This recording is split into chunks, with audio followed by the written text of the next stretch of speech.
Hello and welcome to the Life Changing Education Podcast, the podcast where we discuss how we can revolutionise education across the UK.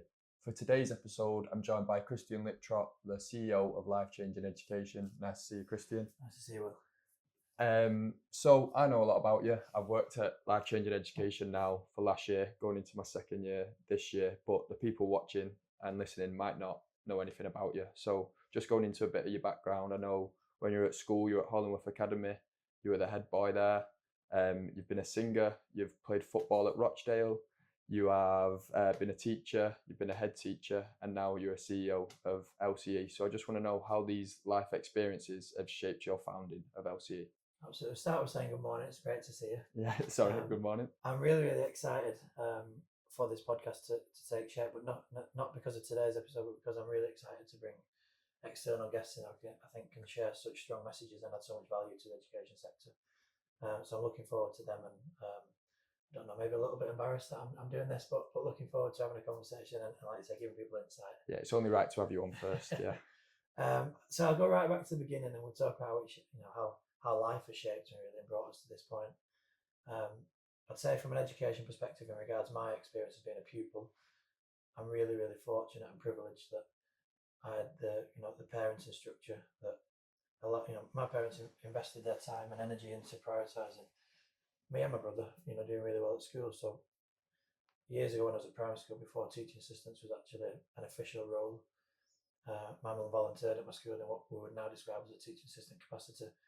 Always actively involved on the days off from work. She'd volunteer to come in, and that was allowed back then. Before the different developments in safeguarding, and that was something that volunteers were allowed to do. Parent volunteers were encouraged actually to become a part of that, and my mum took that opportunity with two hands. My dad was chair of governors at my primary school. He was vice chair at my secondary school. On Saturday mornings, actually, my dad and another parent from the school used to run something called Saturday Soccer, which is exactly what it sounds like, for no cost to all the pupils. Pupils from that school could go on a Saturday morning to the school and engage in sessions. Great. Yeah, so it was really, I think when your parents are so heavily invested in your future and your education experience, then it kind of ensures that you remain focused and stay on track.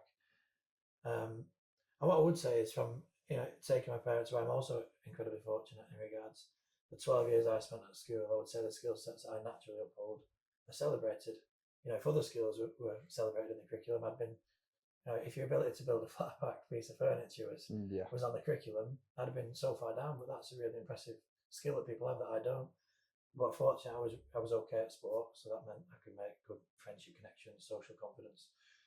I was able to embrace and engage in extracurricular experience of education, which is fantastic.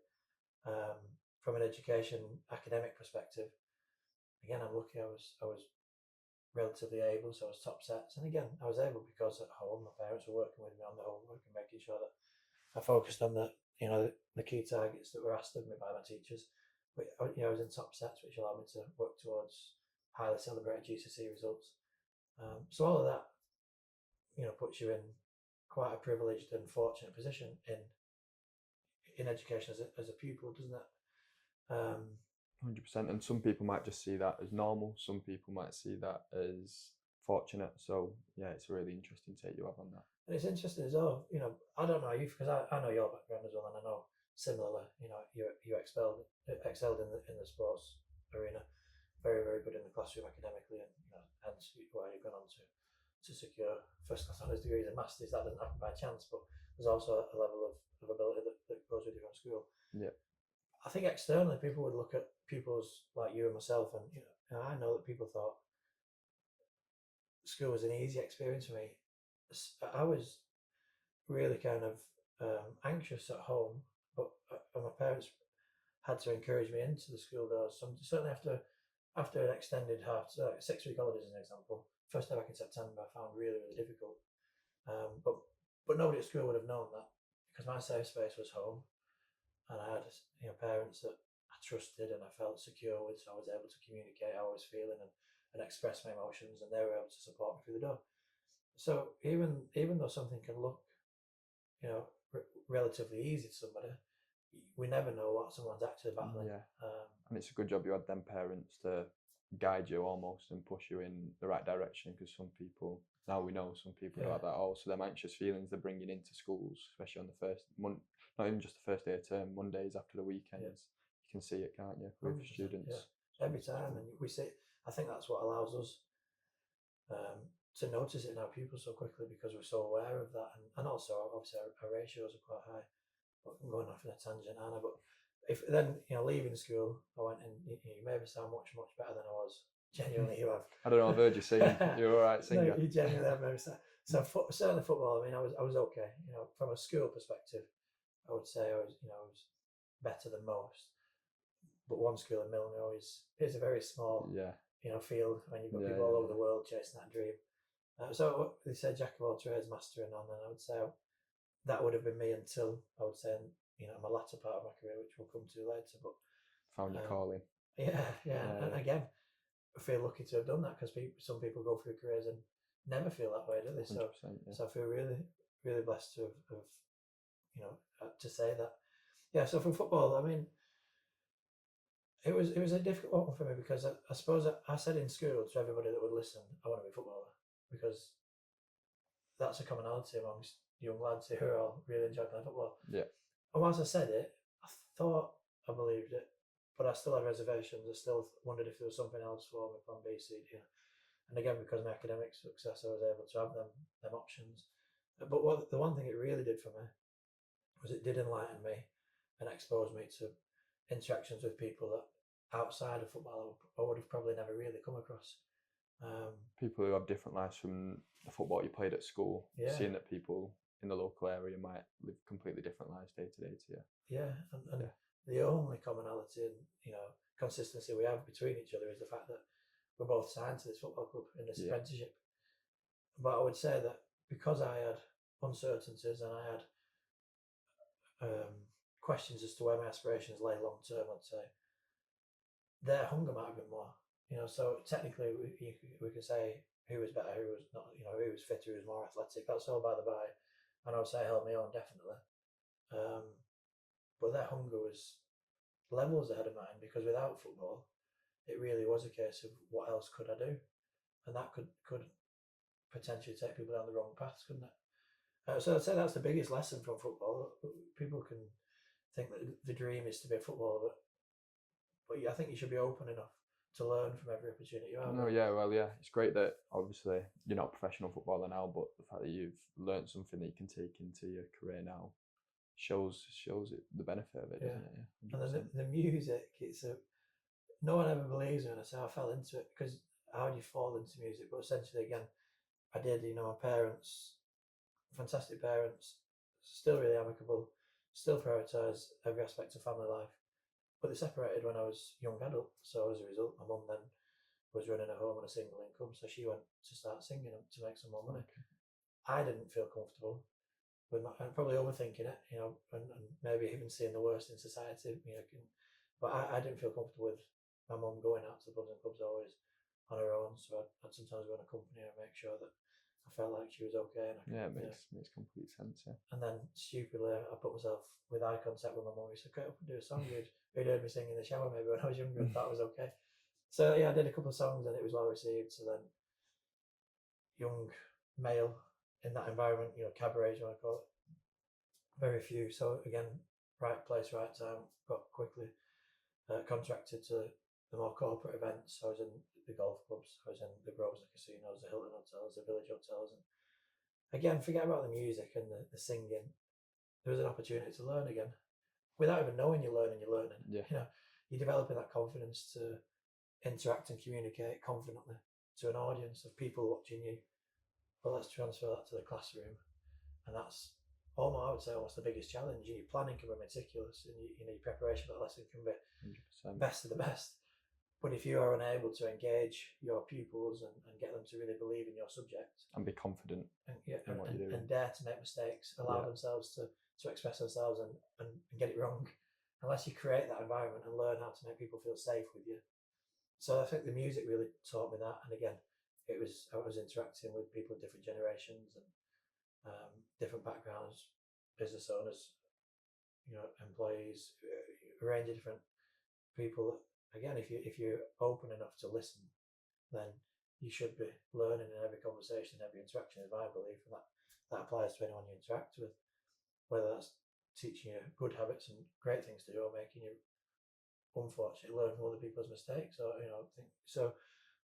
Then I went into teaching, and again, incredibly lucky that I feel like, I say lucky. I mean, you sometimes you make your own luck, so you have to put yourself out your comfort zone and try. Yeah, you have to go into. Yeah. You decided to do teaching and be Yeah. a teacher, so lucky you are. You put yourself in that position. And prior to that, I'd applied for the police and was unsuccessful. I'd applied for the fire service. I didn't hear back. I wasn't certain, and then I started coaching. Basically, I started doing football coaching. I had a level 2 qualification via my YTS. So, and I loved the growth in people. So I wasn't passionate enough about standing on the sidelines and tactically. Yeah.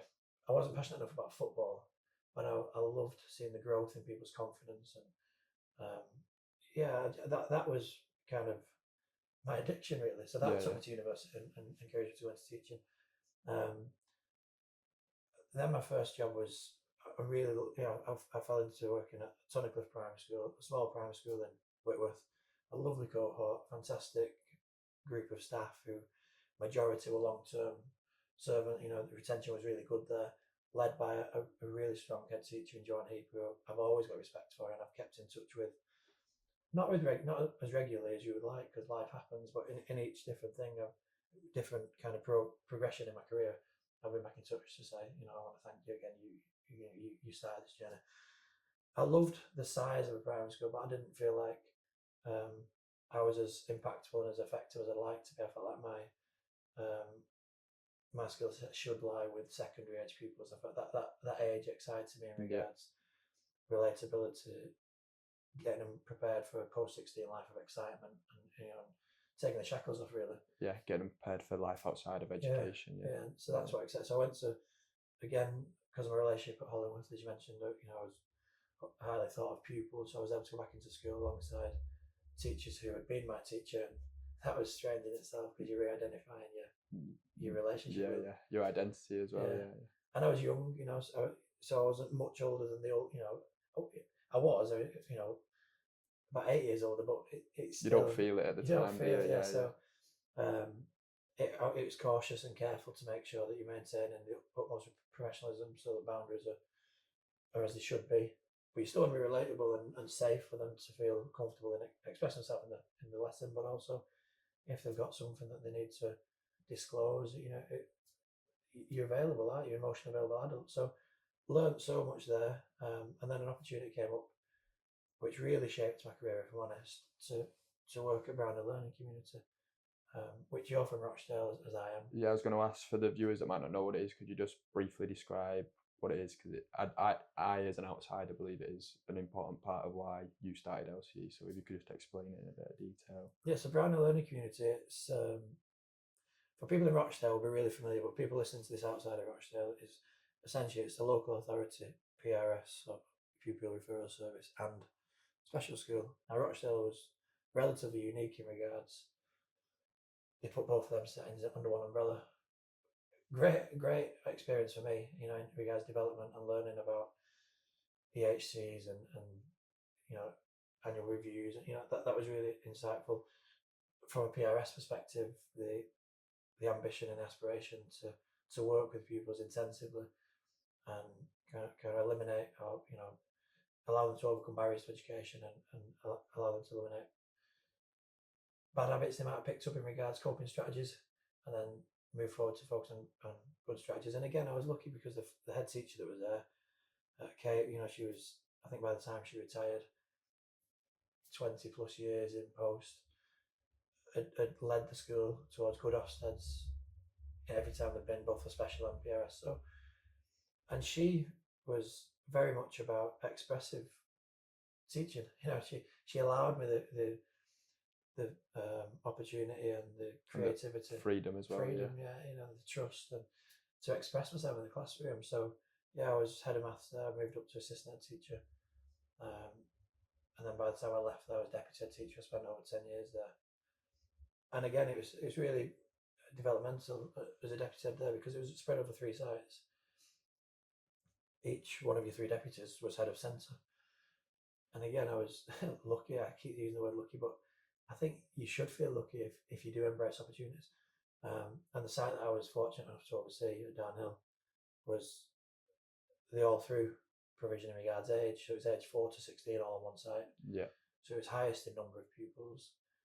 Obviously, it was most diverse in cohort and needs of pupils. I was fortunate to work alongside Caroline, who was an experienced head of primary. I could learn about the curriculum development. A really good set of staff as well, and really looking to work with the quality of staff in the secondary provision as well. But I think that the thing that really changed for me over the 10 years was the demand placed on crews, and that's not a fault of mainstream schools, it's worth me saying.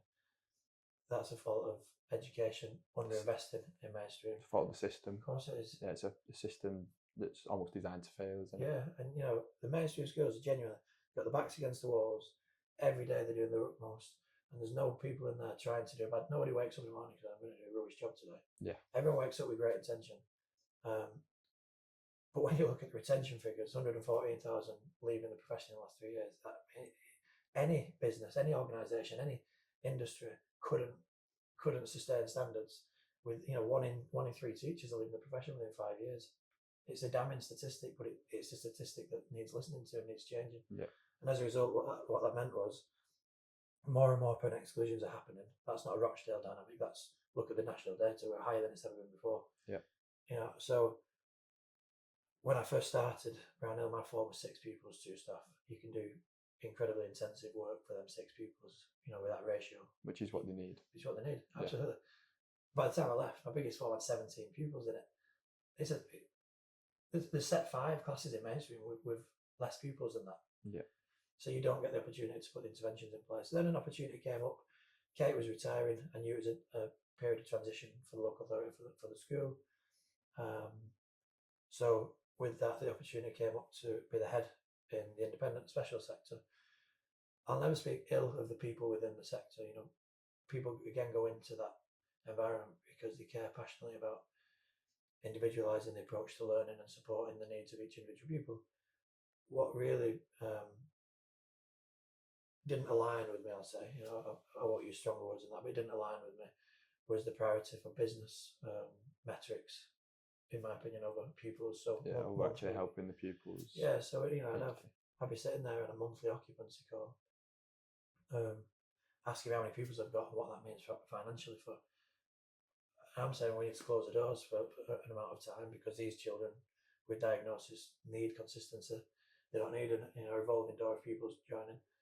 And so, some schools aren't necessarily performing to the same numbers, so we need to keep saying, yeah, well, that's when you've lost me there. Yeah. I will always prioritise pupils, and that's what's brought me to do life-changing education. So you said I'm a CEO. It doesn't feel comfortable for me to be that, but I suppose that's my title. On an official that's my document. title, but I'm just another proud member of staff who works with a group of colleagues who inspire me every day, and works with mainstream schools and local authorities who inspire me every day, who, we're privileged that they've placed our trust in. All we want to do is extend their educational offer, certainly their inclusion offer. We want to be here to say, look, before you permanently exclude, let us work with them. Let's try and put the right things in place to enable them to succeed in your school.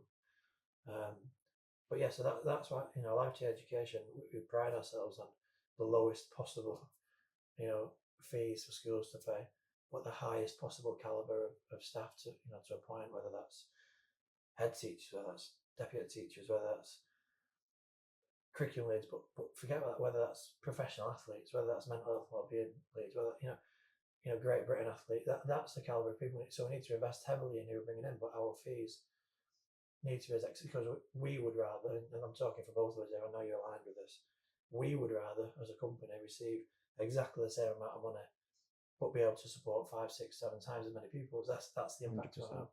Yeah. So that's what's led to life-changing education. I'd say it's definitely been shaped by a whole range of experiences that I've been fortunate to have, but brave enough to embrace. To embrace, share, and take them. And I want to say you've given a great overview there, but just for someone walking down the street, almost in lame terms, if you're walking past someone, they said, Krystian Liptrot, I've seen you.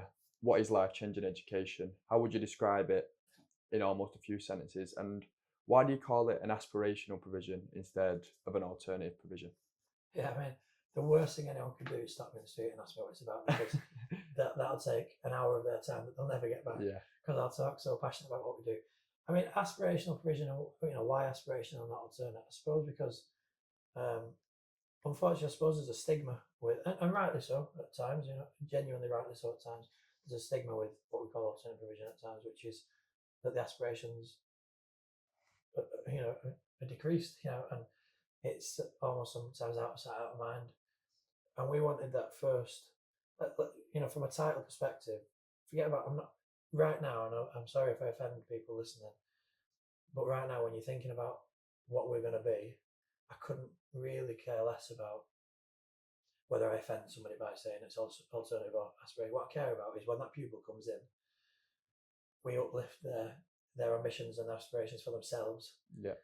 That's why alternative can sometimes sound a bit like, oh, we're going to diminish and decrease and make something, you know, less opportunistic. No, yeah, So that's completely why get it. aspirational came in. Yeah, That's as simple as I can make it. We need this to be, people needs to come in and go, wow, all right, brilliant. So what does that look like, and what do we do? I mean, we're an inclusion service. We're not really a provision of any sort. We have a provision within our service. So our initial and our foundation, the thing that will always remain, if you ask me, was schools can work with us collaboratively. I have to say we have a high expectation on our schools to work collaboratively, which means that we go to them for outreach, or equally important, they come to us, so their children see them coming to our school and realise that we're working together, and schools still want them back in yeah, their school. So we work with pupils, and schools refer them to us. We're really, really key in saying we don't want pupils full time. We can't have pupils full time. Absolutely not going to go down the officer registered route, because we don't want pupils to come to us, because whilst I know that intensively we'll support them and academically they'll flourish and socially they'll come on, we'll also set them up for failure post 16, because we don't want them to become over reliant on this level of support, because that isn't life. We need to instill a level of independence, so they can go and they can embed and implement the skills that we hopefully help them to instill successfully back in school and then in careers and whatever life looks like for them. So that's an aspect of it. But when we say inclusion service, actually go back to my previous answer, which something came out. I spoke about staff retention. It's imperative that we support our schools that we're lucky enough to work with. The schools, the vast majority of schools have outstanding people within them who are all aiming for the same things we're aiming for, which is to give children the best experience of education, allow pupils to maximise and surpass their own, expectations of their own potential. That's what we all want. But if your retention is what we just spoke about, and your recruitment, you're receiving 4 applications for a role, that doesn't allow them to, so we want to support that. So what that means, that we provide for no cost for our partnership schools, we provide the education consultancy. Well, what does that look like? Again, we want to be the most uplifting, positive, developmental consultancy package that people have had, because my experience of consultancy at times has been, at times, unfairly critical. And I'm not saying to me, I've seen senior leaders above me that have really taken it, difficult, and then Ofsted have come and said something completely opposite to that. So we need to listen. Our consultancy should be that we listen to the difficulties there. They know the school better than we do. The schools that work with, they know themselves better than we do. So the first thing is, it's imperative that we listen to what they know of their school, what they believe are the things they would like to make stronger, and then look at a package as to how we can support that. So within that, Simon, former head teacher, develop teachers in his role as a senior lecturer at Leeds University. Jenny, overseeing teaching and learning both within our education system, but also internationally. David designing internal alternate provisions, from scratch and being celebrated for his success within doing that within the school he's working at. Lindsay with her extensive knowledge of core subjects and leadership within that curriculum area. We really tried to listen to what the schools want. Jill with a SEND background and being able to support PhD submissions and develop the centres. So that's our consultancy. It's about us listening to what they need and us then developing the right package to support that. It's no, we shouldn't go in, observe them for a couple of days and tell them everything that's wrong, because that's not what we know in 2 days is far less than what they know day in day out. Then we've got the invisible workforce, which essentially is what I believe every organisation in every industry should have. We should all have mentors. We should all have coaches. We should all have sounding boards and people that will challenge our way of thinking.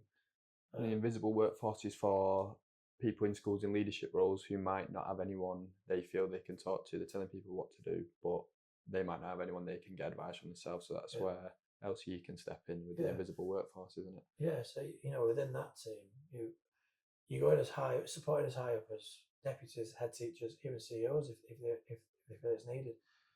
People will look at senior leaders in your school and think that they're in a fantastic position. But I'm honestly, genuinely, I can tell you, it can be an isolated. You can feel really lonely. And I imagine it to be quite stressful as well. Yeah. You're responsible for a lot of students, a lot of staff, a lot of good people as well. And you'll hear fantastic ideas when you're running a staff meeting, you're running an SLT meeting, you'll hear wonderful ideas. But ultimately, as a head teacher, let's use a head teacher example.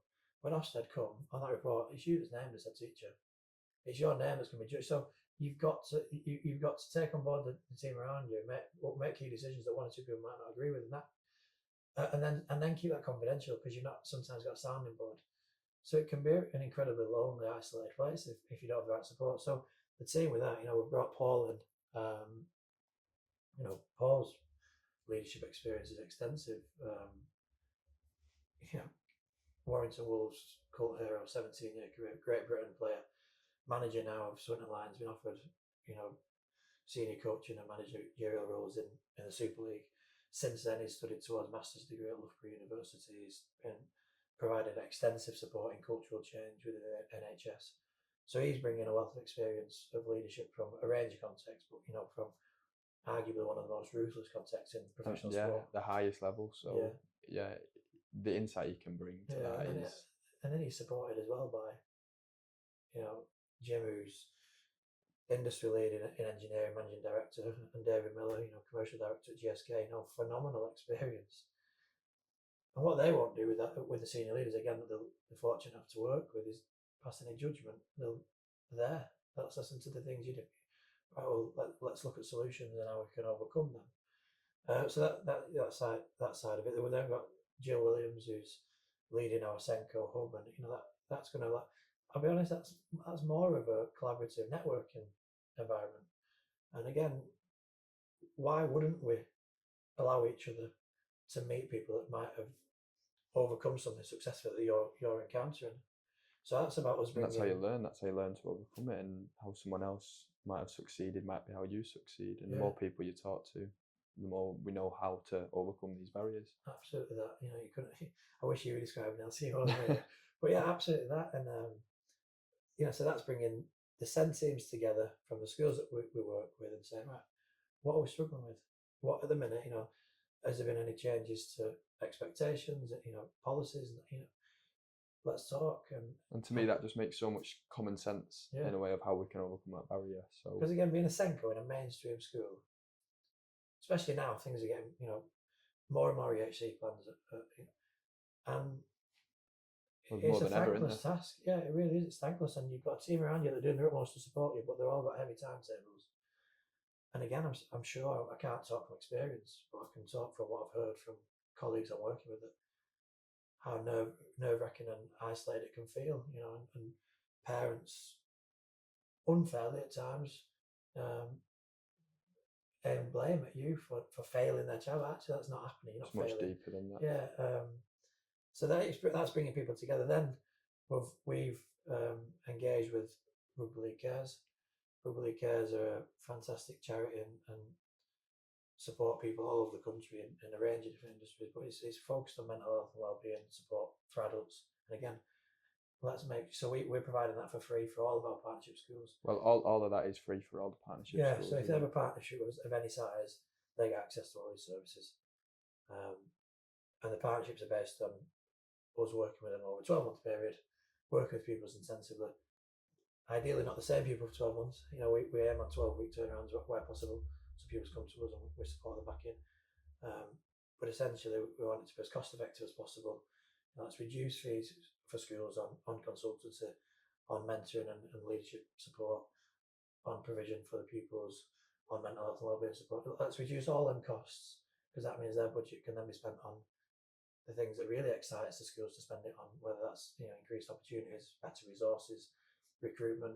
That hopefully has a wider impact. And yeah, for me, that's why it truly is life-changing education, because you've got a holistic view of it. So it's not just, that's why I asked you about these other services, because it's not just about an aspirational provision where students can come and be out of the schools for a bit. It's a real holistic view that is revolutionising education. You've looked at it, I feel, from the top down and every angle. And yeah, it's great to see. It's great to see how you've got the whole picture. And that's how I'd describe LCE to anyone. I say you almost can't say it in a few sentences, because the offer now, from when you started in, was it 2023, 2022? Yeah. It's grown so much, and I feel like, yeah, it's much more than just an aspirational provision now you're offering. And the provision itself, I mean, you listen it develop, from when you first came in for interview, and provision itself, if we just purely focused on the pupil provision, people come to our registration base in Rochdale, and we've got 2 registration bases now, which I'll allude to in a second. But they come to that first meeting in Rochdale, and they're very impressed. Obviously, the stature of the building is fantastic, and the facilities within it from a sport perspective. But we're not a sports provision.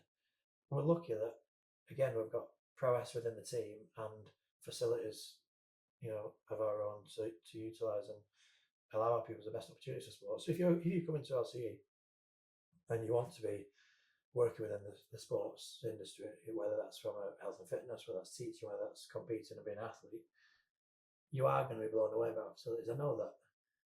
But that wasn't good enough, because if you came in and you had different aspirations, then why am I at the soccer factory? So that's why we've now invested in even further in our provision to say, well, right, let's get our own hair and beauty salon. We've got that.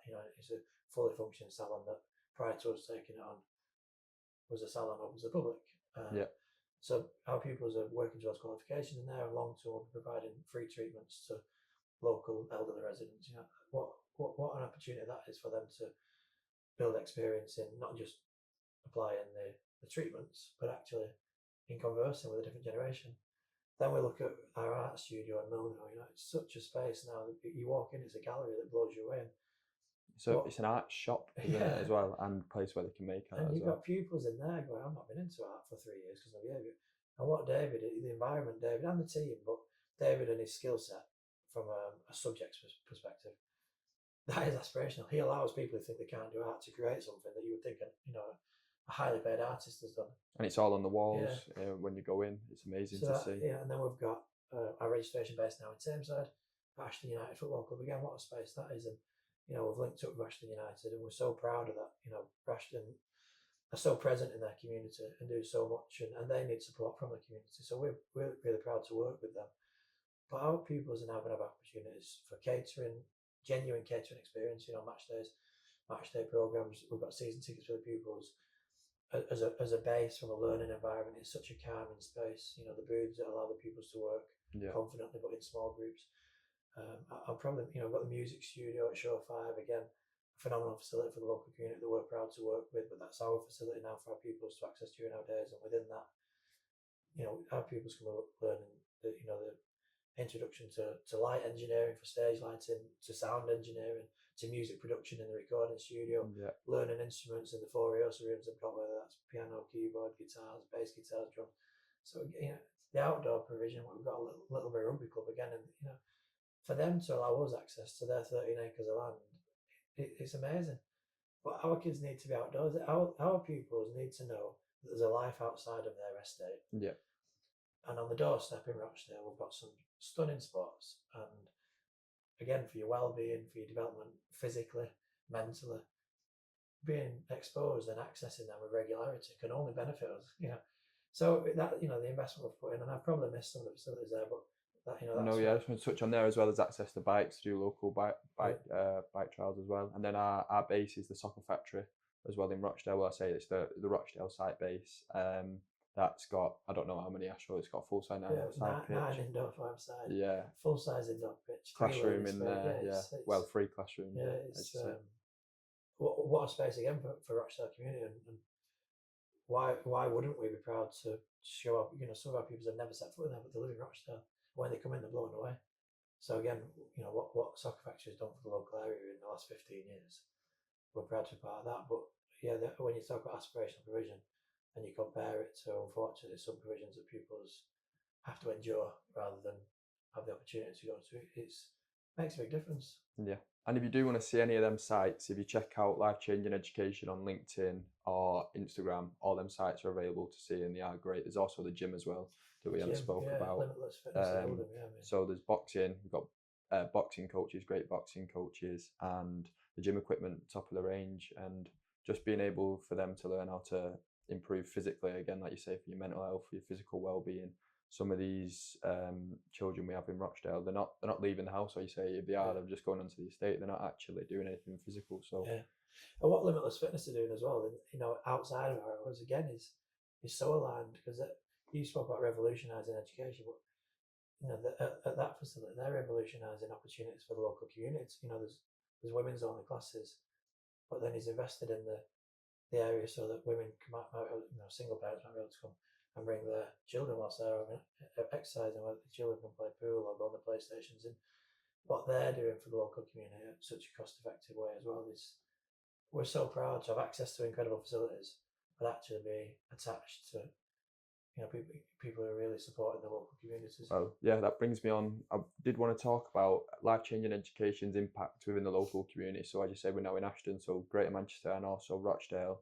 I know that you've made a lot of partnerships with local authorities and local organisations, and I just want to know, why is that important to you and why is it important for Life Changing Education? I mean, it's so important. Selflessly, it's important because the partnerships allow us to significantly reduce costs for schools. So the fees that we require for them are less than half the price of usual referrals. And on top of that, if a pupil comes to us for 12 weeks or longer, essentially we give a refund of some sort for that placement, so that can be used for if we don't have the impact desired, and unfortunately permanent exclusion is still unavoidable, then we obviously return some of the funding that we've received to make sure that can go towards the cost for that. But sorry, remind me of where we're going with that. I was just asking, for me, someone who works there, and I think from people on the outside, it's clear to see that you've made these partnerships and you're having a great impact in the local community. I just wanted to know why. Yeah, so for selfishly, I'd say it allows us to recruit the highest caliber of staff. That commitment for a 12-month commitment, if they'd place it to us, but it really, the partnerships really instill a collaboration, and the better the collaboration between us and schools, us and community, us and facilities, the wider the impact is going to be. Yeah. So when we first started, it was a referral basis where people would be referred to us on a 12-week program. Now, if I'm going to, for teachers that are watching this, and school leaders that are watching this will make sense. I won't talk numbers of salaries because that's wrong, but I will talk pay scales. We don't have anybody at LCU that's paid less than a main pay scale level 2 teacher, and we go right up to about L17 now. So for us to be able to be in a position to appoint them on a 12-week referral, naturally there has to be some level of overhead to give us a security, because I can't allow anybody to leave a secure employment to go and invest, and that's what it is. Staff are investing in this journey and this impact we're trying to have. So the partnerships are integral to our impact, really, and it's really hard because I named the company Life Changing Education as I did the aspirational aspect of it. But if you don't take time to understand who we are and what we do, people will accuse you of being, I don't know, arrogant, overconfident, but that's what is important. Changing the lives, changing the outlooks, and that isn't us. I genuinely see our partners, the schools that we work with in partnership, they're the life changers. And if we get this right, we should revolutionise education. We should have a genuine disruption and therefore impact and what education becomes. So we couldn't be providing the services we are providing, with the consultancy and the invisible workforce and the Senko. We couldn't do that without partnerships. We'd have to have an individual referral for pupils to come. We'd have to have an individual fee for all of them. I'd find it really difficult to secure, head teachers to come and join us to be our consultants.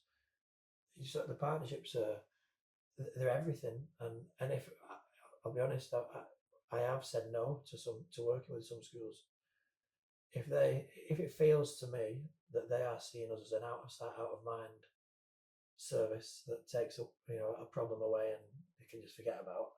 If I get that inclination, and my strength of character says, well, absolutely not. That's not who we are. If the values don't align with the values. There's lots of places that will do that. That's fine, but that's not us. Our partners, our key partners. You can talk about some of the impacts, and I'm sure we'll touch on some case studies a little bit later on with some of our schools, but they seem to really understand us now and see us as they're quickly on the phone if they want us. And nothing's out of the question. All the schools to do when they're in partnership with us is ring us and say, could you help us with this? These people's had a wobble, could we do this? And 9 times out, probably more than 9 times out of 10, the answer is going to be we'll find a way. We'll find a way to support and work towards it. From an outsider's point of view, I think it's great because you're seen as, I do anyway, I see life-changing education as a support for the local community. So within Rochdale and then within Greater Manchester, I think along with everything else, it's great that we have them partnerships because we are now a support network for everyone else, just like they are for us. And I think it's great. And when we're talking to the schools, I always say genuinely, let's use Hollywood as an example, because I've got experience there as a pupil and that we do work with them. And we are so, so proud to work with Hollywood, as we are the other schools we work with them. But if they weren't as proud to work with us as we are to work with them, then that's not a partnership, is it? Yeah. And that's what we're saying to the schools, we only want to work in partnership with you if you're as proud to, so if Ofsted come in,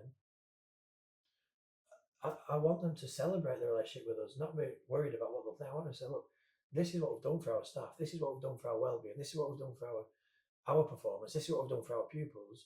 And when our pupils go there, this is what they have opportunity to access. These are the qualifications and the stature of their staff. These are the quality of the facilities. This is what they're working towards. That's what a partnership should be. Yeah. And if they don't feel as passionate and as proud to work with us as we do with them, again, it's a non-starter, really. We talk about aspirational again and partnerships and how that works. Well, we secured over 1,000 qualifications. AQA. We've now been recognised by AQA as one of the highest engaging providers of their. You want to come and do a case study. We want to do a case study. Yeah. Surely that's something schools should. Well, we work with LCE and they're being recognised by AQA as well. So that's what a partnership really is, and that's why it's so important. And without that, there's no way we could sustain the services we are providing for schools. It's of paramount importance. If not, we go back to individual referrals, needing that headroom, a fee for consultancy, but probably won't retain the quality of consultants we've been privileged to acquire. So I don't think I can actually, in an interview, in speech, express how important our relationship with Rochdale Local Authority, with Tameside, with the virtual schools, with the mainstreams. I don't think I could actually express how grateful we are, but actually how important it is to the level of service we're going to be able to provide. Yeah, no, that's great. And we've touched on it now throughout the podcast, but LCE, since when I've joined and since you started, it's grown massively and it's now obviously a well-established business, even winning the Rochdale Business Award last year. So well done for that. Thanks. Am I supposed to talk about that? Sorry. No, I wanted to see you wanted to talk about it. It's up to you. It was uncomfortable. Yeah, I could imagine. I'll be honest, and this is nothing against, there's some phenomenal businesses in Rochdale. Prior to the awards, we did withdraw from that, from the awards ceremony. But Rochdale, which we're so proud of, even though we withdrew, we are incredibly proud that Rochdale identified us as the community impact, community engagement business award. Of course we're proud of that. Well, yeah, that's why I wanted to touch on it, because it just shows the impact you're truly having in the local area. But where I was going with it, so with this growth and how much life education has changed in a positive way. Have your goals always remained the same, or have they changed now? Have you got different goals from when you first started? Yeah, I mean, they've um, they've picked up pace. Our goals are always really clear in my head. Um, whether they're achievable, I wasn't sure. Whether they're achievable now, I'm certain. I'm certain they're achievable. Um, yeah, the goals were. Look, I always said it's three stages. You know, the journey was going to be three stages. I would say we're now actively moving in towards and beginning to establish ourselves in stage two. So stage one, really straightforward. Let's demonstrate that our approach to working with young learners, pupils, our approach could be impactful and successful. So I think we're doing that. I think the schools that we're proud to work in partnership with would reiterate that they wouldn't work in partnership if that wasn't the case. So stage one, yeah, let's work with the pupils, pupil facing, and let's show that our way of working is impactful. What does that look like? Well, it means that we don't raise our voice. No, nobody else, no member of staff at LCU is given the permission to raise a voice at a pupil. If that happened, it's not happened. But if it did happen, I would be having a conversation because I don't understand who in that interaction who benefits. You know, I'm never going to benefit and feel great for raising Shouting my it. voice at a child, Yeah, yeah. and that child's never going to feel great now. That 6'2" fella's Yeah. just screamed at me. That's never going to be an outcome, is it? So, um, but then it's about raising aspirations and really giving them an I can attitude, and it's all focused on our values of respect. Well, that can apply to every environment you're in. Be resilient, how do you overcome obstacles and do your best. That again can apply. So it's getting them instilled in the classroom, and you know, and then your integrity. Well, it's just do the right thing, not because we don't want to get caught doing the wrong thing, but just because we understand now what the right thing is to do. So stage one remains there, and I always say that from an educational perspective, I think we're lacking things, and I'll come back to that on stage three. But the easiest way to explain it is, and I've read this, I'm not going to take credit for making but it resonated so quickly with me. It says people struggling in the classroom for English, we teach them. They're struggling in the classroom for maths, we teach them. They're struggling to behave in a socially appropriate way, we punish them. Yeah. But surely it's our responsibility as educators to teach them that side of it as well. Yeah. So that's stage one. Stage two is what we're moving into now, and I'm really excited for this stage, which is, I'm going to use the wrong terminology and then I'm going to correct myself. We say educate the educators, and I don't think our teachers need educating. I think our teachers need the support. So again, let's go back to, we want to support the leaders, we want to support the teachers, the ECTs, the RQTs, the curriculum leads, the lead practitioners. We want to support their ability to confidently express themselves in the education environment. So the next step is let's hopefully, by these services that we're now providing, have a genuine long-term sustainable impact for our schools to improve performance, improve retention, improve every aspect of our organisation. Whether that's culture, whether that's performance, whether that's accountability, whether that's leading difficult conversations. So that's stage two. Stage three is where I want to get to, and I genuinely believe we can, because our internal team is so strong. That's great. But because the schools are now working with it, the local authorities are now working with it, they're really on board with it. Stage three is, I really want to disrupt education on a national scale. Certainly the inclusion element. I think there's key kind of foundational things that are missed. So that when I've just said about, teach them how to behave, I've said it all my career. And again, I was really fortunate that Kate allowed me to bring it into our curriculum and design a full curriculum called Social and Communication when I was at Brownhill.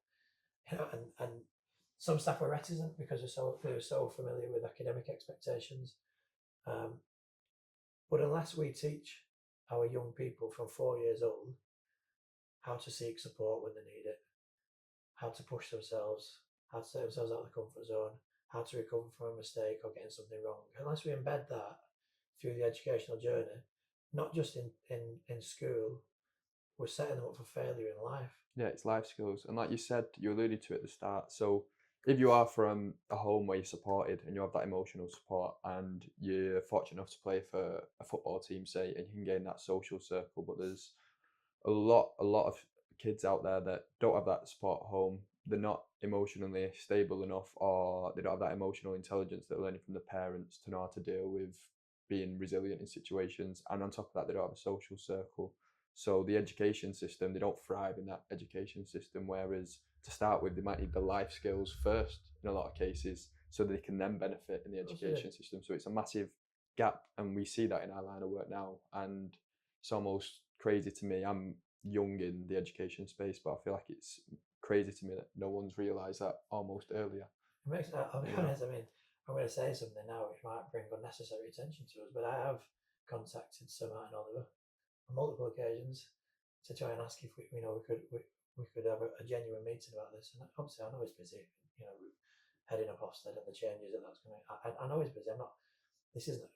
This isn't a call out. This is saying I genuinely want that long term impact Yeah. and to explain the importance because right. And again, I think this is why I think stage 3 is achievable now because when I'm saying this to the senior leaders and in the education sector that we work with, they're agreeing. But let's talk. So you're in a staff, full staff inset. You've got 100 odd colleagues next to you, and someone's delivering to you off a PowerPoint, and there's something that's being delivered that you feel you've just not been able to understand the context, and it's so nerve wracking to put your hand up and say, "Excuse me," So as fully fledged, highly qualified adults in education, that's a difficult thing to do. Yeah.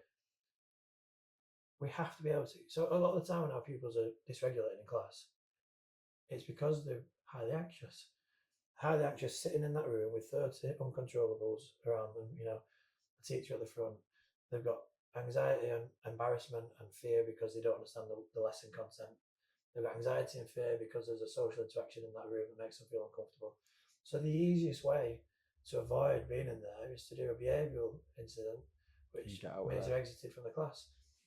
So then, off-site directions are used, managed moves we used to call them, where the pupils are sent to another school. And look, it can have success. That it can. The last time I checked the data, and I'd have to polish up again. I'm going to do that straight after this. Actually, the last time I checked the data, last 5 years of managed moves off-site directions in Greater Manchester was a 97% failure record. And again, I'm not criticising schools for that. They're doing what they hope is going to have the desired outcome for these children, which is to create better citizens. But what happens is you're taking this pupil that is typically demonstrating behaviours that are Anxious. that are displaying their anxiety. Yeah. We're putting them in another school on a further bus ride, another school of equal size, with even more uncontrollables, with even less trusted adults, and hoping that that's going to allow them to succeed. And unfortunately, what's happening is then they're incredibly anxious there as well. We see a big behavioural incident that means that they say, sorry, they can't stay here. Then you've suddenly got 2 failures as you feel like I'm the worst of the worst here because that school sent me there and that school don't want me. So it's really hard. I'm not saying I was doing it wrong. I'm just saying schools need more support. So stage 3 is where I want to get to because I really want to help redesign a curriculum that in some ways is absolutely still relevant and in date. But there's some things where I think if we tweak it and we remove certain aspects that are less, relevant to today's society, but we start right from 4 years old, right through the curriculum, having a curriculum focused on our social skills and our communication skills. Suddenly we're going to have citizens that can ask for support when they need it. If they're in the community, they can ask for directions, they can ask for the time, they can, if they buy an item from a shop and they don't like it, they know how to take the receipt back and ask in the right demeanour instead of getting angry at the shop assistant and getting the outcome they don't want. There's all kinds of benefits from it, both from an education perspective, getting the support in the curriculum and asking the teacher, we need to teach them, right, what's the first protocol in that classroom? Well, you put your hand up and you say, excuse me, but I don't feel comfortable with that. Right, so what can we do instead of that? Who's your key person? Well, it's my head of year. Brilliant. So when you finish that lesson, or your next break time, or at the end of the day, or when you get home, ask your mum to ring. But however you can access them, find your safe person and say, I'm struggling in that lesson, miss, please can you help me? And then hopefully they can get that support you need in that certain subject. So that's stage 3. So stage 1, people facing. Stage 2, support our teachers. Stage 3, let's really think about the curriculum. It's great, and it's great to see your goals for the future as well. Now, I'm going to put you on the spot here and ask you a question, but can you think back from when you started LCE to now? So it could be a pupil facing, teacher facing, your first phase of goals, second phase of goals, of something that really reaffirmed LCE goals and was like, yes, this is why I've made LCE. Has something happened with a student? Have you seen something with a staff member that's really been like, this is why I did it? Yeah, I mean, probably spoiled for choice. I mean, pupil wise, our apprentice, our apprentice who we've appointed came to us from his school, was really struggling, was on the verge, on the cusp, I would say, of a permanent exclusion. In the community, I would say, was probably kind of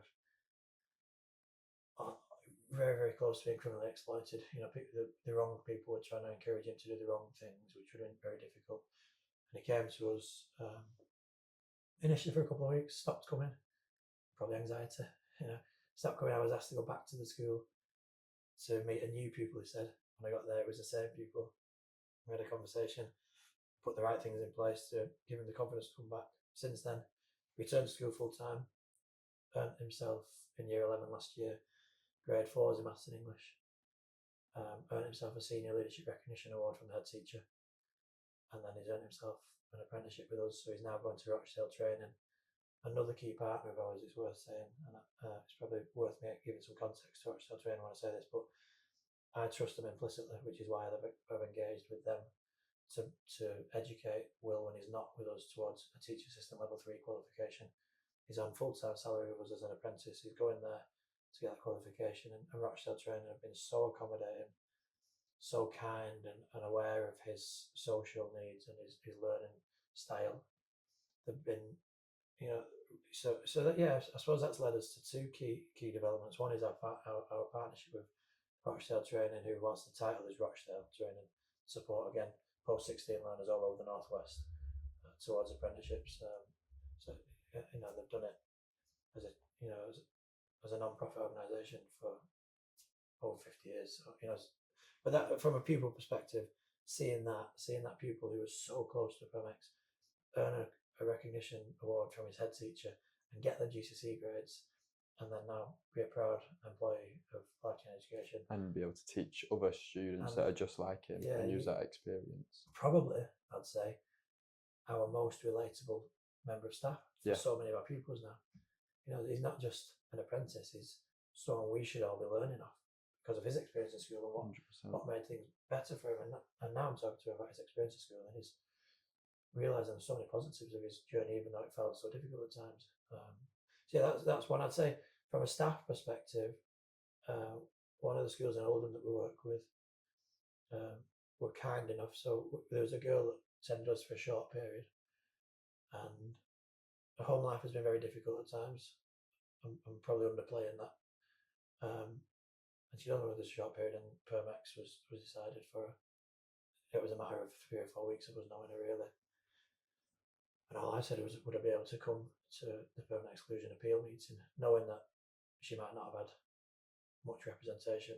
Yeah. I certainly didn't want to undermine the school, so it was a sensitive thing to ask, but they couldn't have been more accommodating and open to that. Made me feel incredibly welcome. Within that meeting, I just told a story and painted a picture, really, of what this girl is overcoming every day just to set foot in the school, and my fear. I explained my fear as well, which was that a permanent exclusion will significantly increase the chances of criminal or sexual exploitation, and less opportunities post-16. That led to the permanent exclusion being overturned. I mean, that says everything, but great, beyond that, the head teacher, who is quite, he's quite inspiring for me, the head teacher there, because his strength of character is phenomenal. He does what is right for the children always, not always what the trust would say is the right. So and on the back of that, he phoned us and we had a conversation, and they engaged in a substantial partnership with us because they believed in what we've done, and the results have been transformative, in permanent exclusion data. And that apply, there's 2 Rochdale schools. One of the schools we work with, one permanent exclusion in 18 months since working with us, and the other one 9 permanent exclusions before working with us. We're up to 5 in the first year of working with us on an individual referral basis. First year of partnership, 0. So again, they're surprising, and they really proud outcomes for the pupils and the staff that we work with, I'd say. Yeah, thank you for sharing that. It's great to hear, and I'm sure you had loads. I've got a few from working there, and it's something you see quite regularly at Life Changing Education, which is why again it's such a pleasure to work there. And I just want to briefly go into the day to day life of at Life Changing Education. We know we've touched on it. We're improving students both physically and mentally, so in the classroom and outside of the classroom. How do you ensure that balance is met in day to day life at Life Changing Education? Um, Interactions, relationships is key, and the way we conduct ourselves, the warmth that I see. This isn't a me thing. This is I watch the staff, and I'm so proud of the communications and the interactions I see between adult and pupil. Um, from We'll go to physically after, but mentally, I mean, it starts from the first admission meeting. It starts from kindness, and there's a book I read, and I encourage everybody to read it. So I might as well say it on this as well, called The Kindness Principle, wrote by David Whitaker, who was a head teacher himself, and it's really eye opening, and yeah, it's just a great read. So that's applied to every aspect of our demeanour and our interactions. But your mental well-being comes with a level of achievement as well. So we have high expectations on our pupils to engage academically in the morning before they get the options to engage in the different vocational opportunities or physical opportunities.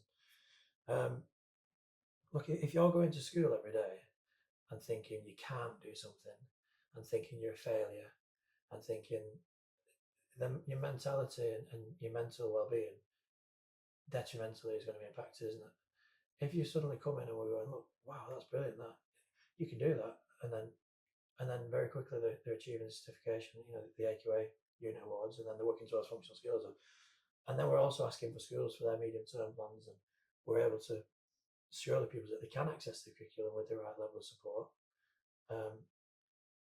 So you've got your interactions in regards to the way they communicate. So you've got your aspirations instilled by us in regards to our expectations for them to engage academically. But then your physical and mental well-being also, just by being more physical. So we talk about the lunches, and we know that pupils love fast food. It's our policy that we don't. I love fast food when I was in school. My diet was sweets, chocolate, KFC. So it'd be wrong for us, even though we know that that's what they want because it's a quick fix. Yeah, it's wrong for us to encourage that. So we provide water all day. We provide, cereal and snacks in the morning if that's what they want. But lunches, it's no fast food. It's a budget. So we're learning budgeting again. That's going to develop your mental well-being because you suddenly have an understanding of how much things are and how much things cost and how far things stretch. And every aspect of it, I would say, is meticulously planned. And I'm not just saying that. I genuinely believe it is. No, it's clear to see that when you're doing it with them, that just even having like the social interaction of speaking to someone over, whether you're at Morrison's and they're buying some hot food over the counter, just having that interaction of how to speak to people respectfully and how to speak to adults in public respectfully, because it's surprising how they don't have that experience. So it's the life skills, isn't it? That they're learning. Your physical and mental well-being are not just done through exercise, are they? So we're talking all the time about nutrition. So yeah, we've got fantastic facilities for our kids that want to engage in the physical education side of LCE. Naturally, they're gonna, we've seen pupils, we've seen it in front of our eyes. We've seen pupils lose lots of weight and become, fitter and as a result more confident. We've seen that happen with one or two from Eggwood that we noticed, and more recently I'd see the people who joined us from Middle Technology were seeing that happen, and his confidence is going up and his physique is changing, and so that happens. But it's about, we don't have the phones, and that's not a punishment, but we all need a break from our, we can pretend that we're not addicted as adults, but we're equally reliant on our technology. So phones are handed in the morning, they get it back at the end. So that's going to help your mental well-being because it's a break from that pressure that is this device. Eating habits are discussed regularly, and Bilal's really keen, and he's going to be delivering the cooking this year to make sure that we're teaching the pupils how to cook and prepare well-balanced meals on a budget again. And then we were talking about sleep and requirements for sleep, and mobile phone use before you go to sleep, how that's going to impact on you, how how deep your sleep is, and how many hours you need to be successful, and what time. That's all. That's just a daily interaction, isn't it? Whilst we're building them up, whilst we're instilling that aspirational expectation of academic engagement, whilst we're encouraging them to be physically active, So every aspect, but it starts right from that first referral. They come in for the pre-admission meeting. We explain our expectations of our values. We explain how the day looks. But then when they're in, we also embed our expectations that we've spoken to them about, and I think that's it. That's really powerful. And it largely comes down to the staff as well. I know you're massive on it, on the staff being aspirational role models for these students, and from me working there, it's clear to see firsthand that as much as they're learning academically and physically, just learning from staff members day to day, how they carry themselves, picking up rubbish if it's on the floor, how they talk to members of public. How important do you think that is to have them type of staff members in at Changing Education? Probably the most important. It's your most powerful resource in any organisation, in any setting, in any industry, is your people. It's the power of your people always. And I've been speaking to some senior leaders recently, and they're amazed by how many applications we receive when we are recruiting. The last round was, I think it was 60. I have to double check. I'm sure it was 68 applications we received for the last round of recruitment. So how are you getting all these? I said, well, again, let's go back to education and why it's flawed and the long-term impact. We don't have to put essential criteria at QTS. We make sure we have highly qualified, highly experienced, qualified teachers, because of course they're incredibly important for schools. But we have incredible people with different backgrounds, and our pupils are learning in every interaction from role models that inspire me. So if they inspire me, they must inspire other people, and certainly our pupils. I learn every day from my colleagues. I'm not just saying this. I've told you this many times, without any recordings. I learn so much from you, and it's really important that I do that. Live equally. Will now is joined us. I've got to learn. Why shouldn't I? He's the person who's been in mainstream education most recently as a pupil. So why are we not going to listen to that? Exactly. Yeah. Then I'm going to learn from our professional athletes how you sustain a 10, 15, 20-year career in that industry. Takes elite level mindset. It has to. Yeah. So you've got to learn from that. I learn from Jill every day about the support we can put in place for our children for different learning needs. It's humbling. So our kids deserve that. And if I don't expand on this slightly, there's a danger that people will misinterpret what I'm saying. I completely understand the importance for high quality, highly qualified teachers come join us. Hence, we've got so many, from assistant heads in primary, from assistant heads in from deputies, head teachers, curriculum leads, ECTs. We've got a breadth of incredibly highly qualified teachers. We've got former curriculum leads now in maths, English, performing arts, PE, art. I've probably missed, no, I'm not underestimating that. But in your school, as an example, let's say there's a police officer that's served served their time and they've done 30 years in the police, but there's still got so much more to offer when they retire. We can't take them on in school on a salary that would be attractive and livable for them to accept. So we lose the opportunities. But they could have so much value to our school. People who've served in the military, in the fire services, in the NHS, and in any domain. But in any domain, it's criminal that we're not depriving. So before you've even received your applications, you've ruled out 95% of your population. Yeah.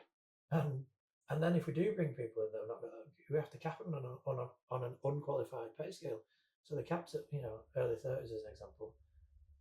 But they're becoming more valuable than anybody in the building with what they've life experience. We can talk about experience, but we're so naive if we limit experience to just experience in the classroom, because life has a habit of bringing experience that is unteachable. So I'd say that the power of our people is that's why we have such a strong team. That's why our schools are inspired by our team. but we're able to do that. And again, that's where I think education really needs to evolve. Yeah, I agree. That's revolutionising education again, isn't it? Yeah. And that's great. I think we've painted a really good picture of what LC is, what makes it work, and how important it is. I've just got one last question to end it on. I want to end every podcast episode on a last question. So I've put, if you was implemented in the council or the UK government, what's one statutory change you would make in the education system? What's something you would have as a law to change in the education system? To be fair, you put me on the spot here, so it's probably worth me doubling down on the two elements. I think curriculum design has to change. Yeah. I think we're seeing more and more children, being needed to be placed into care, because maybe the infrastructure at home isn't to the level it should be to bring up children. Less and less people are able to access the right level of care because of a need of places. We're seeing all this happen. So if we don't change the curriculum soon to embed social, my wife works in early years. I speak to lots of staff working in early years. We're seeing more and more children start school without being toilet trained. I know it's a really small example, but we're seeing it. Yeah. That's a societal thing. That's not an education. So we have to, we have to change the curriculum. I'd say that's the one thing I'm really, really passionate about. It's hard to say whether I'm more or less passionate about the next one, and that's our investment in our schools in regards allowing them the flexibility to appoint the right people outside of just QTS. Yeah. I think them two things could make monumental changes. I'm sure there's loads of things we could explore. But if them two things were embedded from 4 years old, social and communication skills, and people from other industries, business leaders that have transformed culture and therefore performance, if we keep keeping them out of education, can never reach. It's really naive. So I'd say them. I know I'll give you two there, aren't I? But it's only because I've spoken about within this.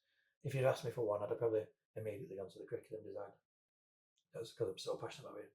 Pupil facing still, but I don't know, because the most impactful resource that we have at our disposal is our staff, isn't it? Our people, yeah. So yeah, tough That's question, great. but No, yeah, just a tough I one wish I to could end give on. you a different question, a different answer instead of the ones where it's I'm going to end every podcast episode on a little tough question, so yeah, it's just a little thing. But that's the end of the first episode. I hope you all enjoyed. Christian, it's been a pleasure. Thanks Thank so you much. for having me on. Thank you. It's been great. Thank you guys. See you next time.